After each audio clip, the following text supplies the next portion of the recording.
नमस्कार, आप देख रहे हैं लाइव इंडिया हर पल। मैं हूं आपके साथ रेखा मिश्रा। झारखंड एकेडमिक काउंसिल ने 10वीं का हिंदी और साइंस का पेपर कैंसिल कर दिया। ये फैसला पेपर लीक की खबरों के बाद लिया गया। हिंदी की परीक्षा 18 फरवरी को हुई, जबकि साइंस का पेपर 20 फरवरी को था।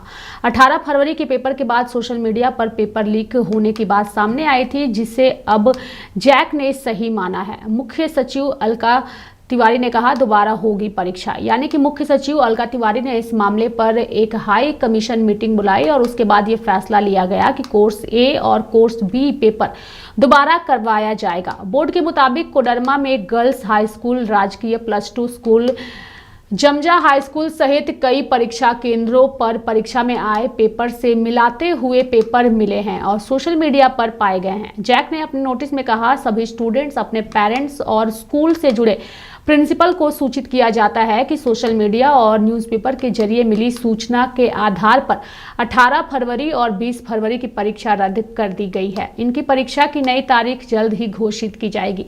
सबसे पहले गिरिडीह और कोडरमा में यह प्रश्न पत्र वायरल होने की सूचना आई। एक व्हाट्सएप ग्रुप में QR कोड डाला गया और मैसेज भेजा गया कि मैट्रिक और इंटरमीडिएट की आयोजित परीक्षा के प्रश्न पत्र चाहिए, तो इसके लिए 350 रुपए भेज दे।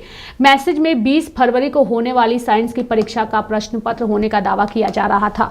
कुछ देर बाद PDF मोड में साइंस का प्रश्न पत्र वहां डाला गया, जिसका स्क्रीनशॉट पूरे राज्य में वायरल हो गया। बता दें कि परीक्षा शुरू होने के बाद से ही JAC board question paper class 10वीं 12वीं 2025 नाम से एक व्हाट्सएप ग्रुप एक्टिव है। इस व्हाट्सएप ग्रुप और यूट्यूब के जरिए 10वीं और 12वीं की होने वाली परीक्षा का 350 रुपये ऑनलाइन पेमेंट लेकर पेपर दिया जा रहा था। व्हाट्सएप ग्रुप में 1000 से अधिक लोग जुड़े हुए हैं। बता दें कि ग्रुप में प्रिंस नाम के एक युवक द्वारा ऑनलाइन पेमेंट वाला स्कैनर डालकर 350 रुपये पेमेंट करने पर प्रश्न पत्र देने की बात की जाती है। पेमेंट करने के बाद प्रश्न पत्र का PDF दिया जाता है। 11 फरवरी से शुरू हुई थी परीक्षाएं और झारखंड में 11 फरवरी से 10वीं और 12वीं की परीक्षाएं शुरू हुई है। इसमें 7.84 लाख स्टूडेंट्स ने रजिस्ट्रेशन किया है। क्लास 10वीं की परीक्षा 1297 सेंटर्स पर हो रही है और 4.33 लाख से ज्यादा स्टूडेंट्स इसमें शामिल भी हुए, जबकि 789 सेंटर पर 3.50 लाख से ज्यादा स्टूडेंट्स इंटरमीडिएट परीक्षा में शामिल हुए हैं। JLKM के देवेंद्र नाथ महतो द्वारा 19 तारीख को ही जैक 10वीं हिंदी व विज्ञान पेपर लीक का सबूत जैक सचिव को सौंपा गया था। फिर भी परीक्षा हुई। झारखंड में 10वीं बोर्ड की पेपर लीक की जानकारी सामने आने के बाद और सबूत पेश किए जाने के बाद भी परीक्षा ली गई, जिसके बाद कल यानी कि 20 फरवरी को इसको लेकर के आंदोलन किया गया जैक के बाहर और आज जो है वो परीक्षा रद्द होने की घोषणा की गई। वहीं इस पूरे मामले को लेकर के अगर हम बात करें तो जैक के अध्यक्ष और कांग्रेस के नेताओं की प्रतिक्रिया सामने आई है। परीक्षा जो अभी तक हम लोग का जो प्रोग्राम है उसके अनुसार 4 मार्च तक है, तो उसके बाद में इसका डेट रखा जाएगा।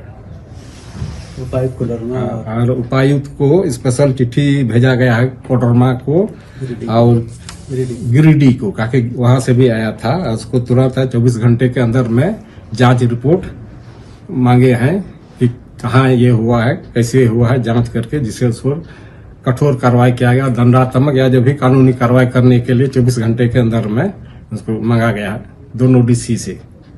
आज जो उसमें है करेंगे, चिन्हित पर कार्रवाई करेंगे। उसको कार्रवाई करने के स्पेसिफिक मतलब मिल गया है कि कौन ये किया है, उसका नाम, मोबाइल नंबर सब ये करके, तो इसीलिए उन लोगों को सब दे दिया गया है।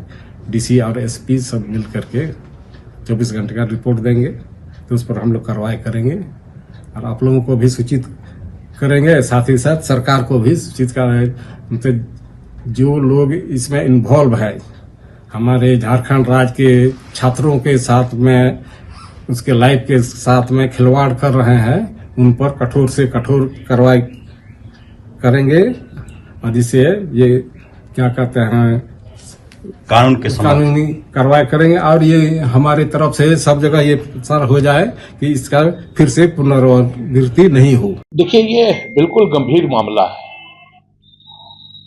पेपर लीक होना ये स्वाभाविक तौर पे ये चिंता का विषय है, क्योंकि ये भविष्य जुड़ा हुआ है बच्चों का। और बच्चों का भविष्य जिस चीज पे जुड़ा हुआ हो, जिस परीक्षा से जुड़ा हुआ हो, स्वाभाविक तौर पे उस पर राजनीति भी नहीं होनी चाहिए। हमें लगता है कि चाहे पक्ष हो या विपक्ष हो, संजीदगी के साथ इस विषय पे जांच होनी चाहिए और जांचों उपरांत जो भी व्यक्ति दोषी है, चाहे वो छोटे स्तर के अधिकारी हो, बड़े स्तर के अधिकारी हो, या जो भी व्यक्ति हो, तमाम लोग जांच में जो भी दोषी पाए जाएं उन पर कठोर कार्रवाई होनी चाहिए, क्योंकि यह मामला राजनीति करने का मामला और बयान देने का मामला नहीं है। यह मामला बच्चों के भविष्य को संरक्षित और सुरक्षित करने का मामला है। नहीं, देखिए, ये हेमंत 1 और 2 का बात नहीं है। ये प्रश्न हमें लगता है कि भारतीय जनता पार्टी के लोगों से भी पूछना चाहिए कि नीट का जो परीक्षा का पेपर लीक हुआ, उस पर अभी तक क्या कार्रवाई हुई, उस पर केंद्र सरकार क्यों अभी तक चुप्पी मार करके बैठी हुई है। इसलिए मैं कह रहा हूं कि ये राजनीति का विषय नहीं है, ये बच्चों के भविष्य का विषय है, उसको संरक्षित और सुरक्षित करने का विषय है। तो झारखंड बोर्ड 10वीं का पेपर लीक होने के बाद हिंदी और साइंस की परीक्षा फिलहाल रद्द कर दी गई है। नई तारीख का जल्द ऐलान कर दिया जाएगा। मेरे साथ फिलहाल अभी के लिए इस खबर में इतना ही। आप देखते रहिए लाइव इंडिया हर पल। नमस्कार।